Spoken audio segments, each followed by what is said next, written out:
अस्सलाम वालेकुम dear students, कैसे हैं आप सब? खैरियत से हैं जी। मैं हूं मोहम्मद इब्राहिम आपके चैनल डायमेंशनल फिज़िक्स से। स्टूडेंट्स, आप अक्सर सोचते होंगे कि ये जो सन है इससे कंटिन्यूसली रेडिएशंस और इलेक्ट्रोमैग्नेटिक वेव्स जो हैं जी वो हमारी अर्थ पर आ रही हैं। ठीक है, ये जो प्रोसेस है ये किस तरह से परफॉर्म हो रहा है? ठीक है, सन के पास ऐसा क्या है जो उससे कॉन्टीन्यूसली रेडिएशन हमारी अर्थ पर आ रही हैं? तो बच्चों याद रखिएगा, सन जो है उस पर बेतहाशा हाइड्रोजन है। ठीक है, हाइड्रोजन के आइसोटोप्स आप जानते हैं, प्रोटियम, ड्यूटियम, ट्रिटियम, और ये मिलकर जो है जी न्यूक्लियर फियन के प्रोसेस करते हैं जिसमें हमें हीलियम भी मिलता है, लार्ज अमाउंट ऑफ एनर्जी भी रिलीज़ होती है। और कहा यह जाता है, स्टैट्स ये कहती हैं कि जितने बिलियन ईयर्स से ये रेडिएशन हमारी अर्थ तक आ रही हैं, स्टिल सन के पास इतनी मज़ीद रेडिएशंस हमारी अर्थ तक पहुंचने की एबिलिटी है। मीन कि अभी सन का जो फ्यूल है, जो उस पर हाइड्रोजन्स के आइसोटोप्स हैं, वो इतने हैं जितनी रेडिएशंस अब तक पिछले जितने सालों में आ चुकी हैं, मज़ीद इतने सालों तक उसकी रेडिएशंस आ सकती हैं। तो अब सवाल ये पैदा होता है कि सन का जो न्यूक्लियर फ्यूल है, ठीक है, उस पर कौन सा रिएक्शन किस तरह से परफॉर्म होता है? तो फियन का रिएक्शन होता है स्टूडेंट, जिसमें प्रोटियम ड्यूटियम रिएक्शन है, ड्यूटियम ड्यूटियम रिएक्शन है, ड्यूटियम ट्रिटियम रिएक्शन है, एज अ रिजल्ट हीलियम बनता है, ड्यूटियम भी बनता है। ठीक है, प्लस न्यूट्रॉन या प्रोटॉन इमिट होते हैं, साथ ही हमें डिफरेंट अमाउंट ऑफ एनर्जीज जो हैं वो रिलीज़ होती हैं।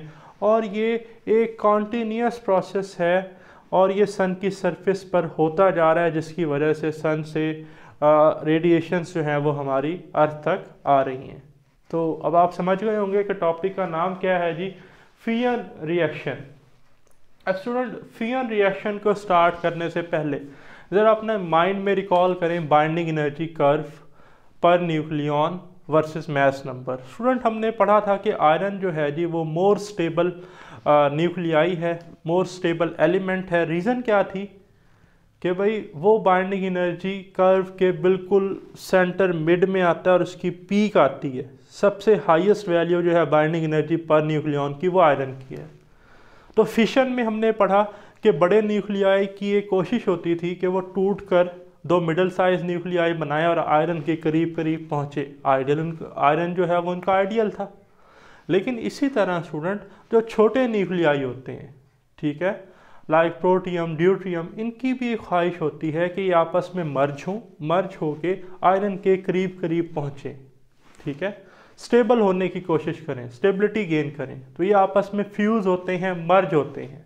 ठीक है, बाइंडिंग एनर्जी कर्व आपको नज़र भी आ रही होगी कि जब ये फ्यूज़ होंगे, फियन का प्रोसेस होगा, तो ये एक मिडल साइज न्यूक्लियाई बनाएंगे जो इनसे ज़्यादा स्टेबल होगा, आयरन के करीब करीब होगा। तो इसलिए ये फियन का प्रोसेस जो है वो होता है। फियन प्रोसेस है क्या? तो सिंपल डेफिनेशन है जी, such a nuclear reaction in which two light nuclei merge to form a heavy nucleus. जिसमें दो न्यूक्लियाई बच्चों क्या हो, आपस में मर्ज हों, इकट्ठे होकर क्या करें जी, एक स्टेबल मिडल साइज न्यूक्लियाई जो है वो बना लें। अब बर्निंग ऑफ सन जो है जी ये फियन रिएक्शन है। फॉर एग्जांपल जी, मेरे पास कुछ रिएक्शन हैं, deuterium tritium reaction. Deuterium tritium नाम से ही देख रहे हैं कि रिएक्टेंट्स में ड्यूटियम और ट्रिटियम है, H12 plus H13। As a result हमें हीलियम मिला plus neutron plus 17.6 mega electron volt energy release हुई। ठीक है, अभी जो ड्यूटियम ट्रिटियम रिएक्शन है या ड्यूटियम ड्यूटियम रिएक्शन है, आपकी बुक में यहाँ से बेतहाशा बच्चों एमसीक्यूज बन सकते हैं। वैसे तो ये टॉपिक एक लॉन्ग क्वेश्चन भी पूछा जा सकता है, लेकिन एमसीक्यूज और short question point of view से वेरी वेरी इंपॉर्टेंट। तो नेक्स्ट है जी ड्यूटियम ड्यूटियम रिएक्शन। तो deuterium H12 plus H12, as a result हमें मिला जी helium plus 24 mega electron volt energy. अब स्टूडेंट, एक छोटा सा कंपैरिजन फिशन वर्सेस फियन। देखिए स्टूडेंट, आपको याद होगा कि हमने फिशन रिएक्शन में पढ़ा था कि यूरेनियम 92-235 जब बेरियम क्रिप्टॉन फ्रैगमेंट्स बनाता है और +3 न्यूट्रॉन निकलते हैं और large amount of energy release होती है, तो वो एनर्जी थी 211.5 मेगा इलेक्ट्रॉन वोल्ट। और बाइंडिंग एनर्जी पर न्यूक्लियॉन कैसे आएगी, वो आएगी भाई आप क्या करें, इस एनर्जी की वैल्यू को डिवाइड कर दें टोटल नंबर ऑफ पार्टिकल से, वो है 235। तो आंसर आता है 0.9 मेगा इलेक्ट्रॉन वोल्ट पर न्यूक्लियॉन। इसका मतलब कि हमारे पास 0.9 मेगा इलेक्ट्रॉन वोल्ट पर न्यूक्लियॉन एनर्जी रिलीज होती है इन केस ऑफ फिशन। ठीक है, अब इसका मुकाबला हम करवाने जा रहे हैं फियन के साथ, तो देखते हैं कौन विनर है जी। तो फियन में देखें कि हमने ये रिएक्शन लिखा जी, जैसा कि ड्यूट्रियम ड्यूट्रियम रिएक्शन है, तो हीलियम से कितनी एनर्जी रिलीज हुई जी, जब हीलियम बना 24 मेगा इलेक्ट्रॉन वोल्ट, तो टोटल नंबर ऑफ पार्टिकल्स कितने हैं 4, तो 24 डिवाइडेड बाय 4 आंसर आया 6 मेगा इलेक्ट्रॉन वोल्ट पर न्यूक्लियॉन। भाई फियन के केस में 6 मेगा इलेक्ट्रॉन वोल्ट पर न्यूक्लियॉन एनर्जी रिलीज हो रही है, जबकि फिशन के केस में 0.9 या अप्रॉक्सीमेटली 1 मेगा इलेक्ट्रॉन वोल्ट। तो भाई विनर है फियन। तो याद रखिएगा फियन रिएक्शन में जो हमारे पास एनर्जी रिलीज होती है पर न्यूक्लियॉन वो बहुत ज़्यादा होती है एज़ कम्पेयर टू फिशन, इसलिए ही फियन रिएक्शन को अचीव करना काफ़ी इम्पॉसिबल है। और क्या क्या डिफ़िकल्टीज फेस आती हैं, उसे कैसे सॉल्व करते हैं, वो आज हमने डिस्कस करना है। तो हमने यहाँ से रिजल्ट्स जो है जी वो निकाला कि binding energy per nucleon for fusion is greater than the binding energy per nucleon for fission. ठीक है जी, तो फियन जो है वो विनर है in case of binding energy per nucleon. अब है स्टूडेंट आपकी बुक से लिए गए कुछ पॉसिबल फियन रिएक्शन, जिसमें ड्यूट्रियम ड्यूट्रियम रिएक्शन है जी, फेमस ड्यूट्रियम ड्यूट्रियम मिले, हीलियम बना प्लस 24 मेगा इलेक्ट्रॉन वोल्ट, हमने अभी डिस्कस भी किया। ड्यूट्रियम ड्यूट्रियम मिले तो एक ट्रीटियम बना प्लस एक प्रोटॉन और 4 mega electron volt energy release हुई। अब ये सारे एमसीक्यूज में आ सकते हैं। ठीक है, फिर ड्यूट्रियम ड्यूट्रियम मिले, हमें एक अनस्टेबल आइसोटोप मिला हीलियम का, helium 23 plus neutron plus 3.3 mega electron volt energy release हुई। फिर है deuterium tritium reaction, H12 deuterium plus H13 tritium मिले, हीलियम 24 मिला, stable nuclei of helium plus neutron plus 17.6 mega electron volt energy release हुई। तो भाई ये तरह तरह के मज़े के रिएक्शन जो हैं वो न्यूक्लियर फियन जिसे हम कहते हैं ये सन पर हो रहे हैं, जिससे कंटिन्यूसली हमारी अर्थ पर रेडिएशंस आ रही हैं। तो नेक्स्ट है लिमिटेशंस ऑफ फियन रिएक्शन।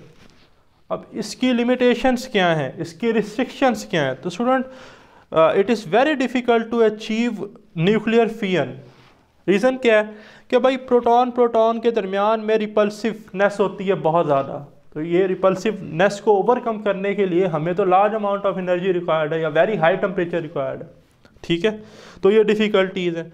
अब लार्ज जो हमें पार्टिकल को एक्सेलरेट करवाने की, ठीक है जी, ज़रूरत है, उसके लिए हम हाई पार्टिकल एक्सेलरेटर यूज़ करते हैं। ठीक है, वो कौन से, साइक्लोट्रॉन। ठीक है जी, साइक्लोट्रॉन से हम पार्टिकल्स को क्या करते हैं, एक्सेलरेट, लेकिन ये काफ़ी एक्सपेंसिव हैं। फिर मैंने कहा हाई टेम्परेचर रिक्वायर्ड है, नीड हाई टेम्परेचर। तो इस केस में हम क्या करते हैं, अक्सर जो न्यूक्लियर रिएक्टर्स होते हैं उनमें आपने पढ़ा कि हम कंट्रोल्ड फिशन का जो है जी वो प्रोसेस करते हैं। तो फिशन के केस में स्टूडेंट हमने पढ़ा था कि large amount of energy release होती है।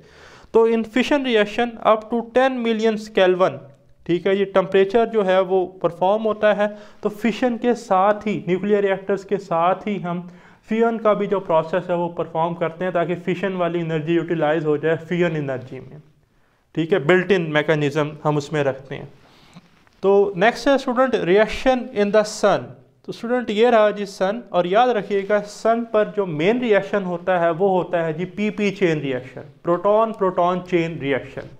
अब इसमें स्टूडेंट 6 प्रोटॉन जो है जी वो हिस्सा लेते हैं प्रोटॉन प्रोटॉन चेन रिएक्शन में, जिसमें से 4 प्रोटॉन जो हैं वो कंज्यूम हो जाते हैं और 2 proton plus helium plus 25.7 mega electron volt energy release होती है। ठीक है, तो अगर मैं इसको कैलकुलेट करूं पर न्यूक्लियॉन तो तकरीबन 6.4 मेगा इलेक्ट्रॉन वोल्ट पर न्यूक्लियॉन एनर्जी जो है जी वो रिलीज होती है। ठीक है, क्योंकि 4 प्रोटॉन कंज्यूम हुए तो मैंने 25.7 को 4 से डिवाइड किया। अब रिएक्शन क्या है, बड़ा ही सिंपल सा है जी। देखें 1 2 मैंने लिखा है। आपको समझाने के लिए, पेपर में नहीं लिखना। 1 2 का क्या मतलब है भाई, ये 2 प्रोटॉन है, 2 प्रोटियम है, मिले क्या बना, deuterium plus electron plus energy release हुई। ठीक है, अब ये जो यहाँ पर ड्यूट्रियम बना, ये ड्यूट्रियम फिर तीसरे क्या हुआ जी, प्रोटॉन से मिला, इसने क्या बनाया, unstable helium nuclei plus gamma release हुआ जी, प्लस एनर्जी रिलीज हुई। सेम स्टूडेंट इसी तरह यहाँ पर क्या था जी, 4th और 5th हमारे पास क्या है, प्रोटॉन मिले, क्या बनाया, deuterium plus electron plus energy. फिर यह ड्यूट्रियम किससे मिला, जो हमारा 6 क्या था जी, हमारा 6 प्रोटॉन था, उससे इसने क्या बनाया, unstable helium nuclei plus gamma plus energy. तो टोटल ज़रा दोबारा देखें कितने इसमें जो हैं प्रोटॉन्स इन्वॉल्व हैं, 1 2 3 4 5 6, 6 प्रोटॉन्स ने हिस्सा लिया। अब यहाँ पर देखें, ये अनस्टेबल हीलियम न्यूक्लियाई, ये अनस्टेबल हीलियम न्यूक्लियाई। अब ये अनस्टेबल हीलियम न्यूक्लियाई जो हैं मिले आपस में, एज अ रिज़ल्ट हमें स्टेबल हीलियम मिला, हीलियम 24 प्लस 2 प्रोटॉन्स हमें मिले और प्लस एनर्जी रिलीज हुई 25.7 मेगा इलेक्ट्रॉन वोल्ट। तो देखिए मैंने ये लिखा था ना, helium and 2 protons form and 25.7 mega electron volt energy release. अब 6 प्रोटॉन ने हिस्सा लिया, जिसमें से 4 कंज्यूम हुए, 2 तो हमें वापस मिल गए। ठीक है, तो पर न्यूक्लियन जो एनर्जी है वो है 6.4 मेगा इलेक्ट्रॉन वोल्ट। तो ये जी रिएक्शन है जो सन पर परफॉर्म होते हैं। तो इट्स मीन कि सन जो है ये एक फैक्ट्री है, किसकी, न्यूक्लियर फिजन की। ठीक है जी, तो ये था हमारा टॉपिक। वीडियो पसंद आई तो बेल आइकन को लाजमी प्रेस कीजिएगा। मिलते हैं नेक्स्ट वीडियो के साथ। अल्लाह हाफिज़।